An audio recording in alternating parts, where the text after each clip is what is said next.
So yan guys, for today's video is request sa atong anak na fried rice daw. So gagawa tayo ng fried rice ngayon na egg fried rice. Let's go! Initin muna natin yung mantika. Siyempre, initin muna natin yung frying pan para hindi dikit. Pero pag ganito, hindi siya dumidikit kasi siya non-stick. Pero yung iba talaga, kailangan initin ang wok or ano bang gamit na yung dumidikit. Kasi once na hindi nyo initin yung ganito, yung pan or wok, is dumidikit yung rice pag niluluto natin. So, let's go. So, madalian lang to guys, madalian lang. Kasi egg lang to at saka kasi wala tayong ibang nabili na mga ingredients nito dahil gusto lang niyang kumain ng fried rice biglaan, imbis na kakain na lang. So, ano lang natin, i-mix lang natin to. Lutuin muna natin.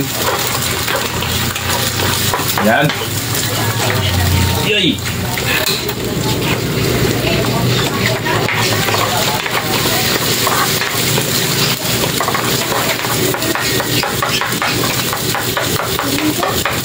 Mix. Siyempre, halo na natin yung kanin. Hindi tayo kasapol dahil maliit eh.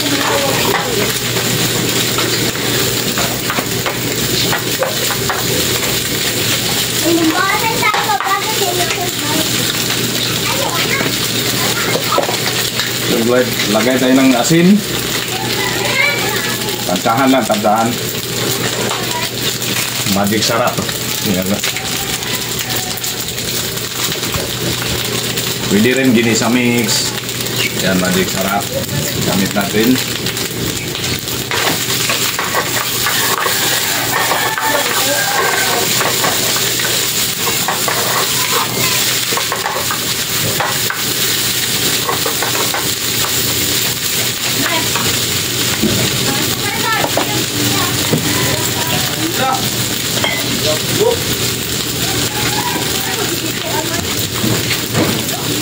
Pwede kayo maglagay ng toyo or soya sauce para mas malasa, or nor seasoning. Masarap yun, mabango. So,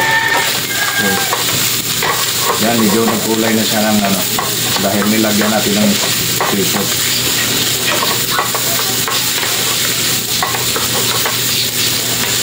Pwede rin wala. Pwede rin hindi kayo maglagay ng soy sauce.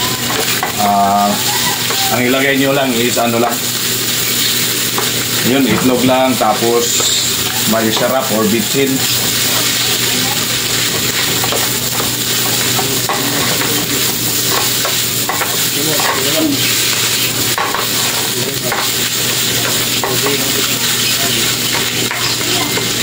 Higain lang natin itong yung kanin para ma-mix talaga siya ng gusto.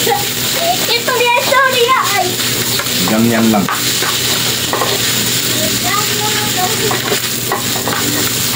So wala tayong onion, wala tayong ito lang. Mabilisan lang to kasi request ng biglaan yung natin, commander natin. Tikman natin.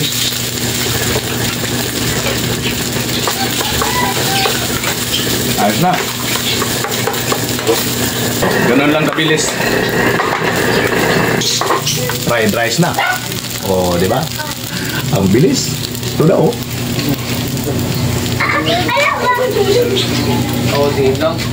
Egg lang.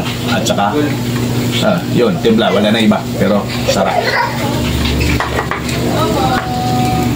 Bye!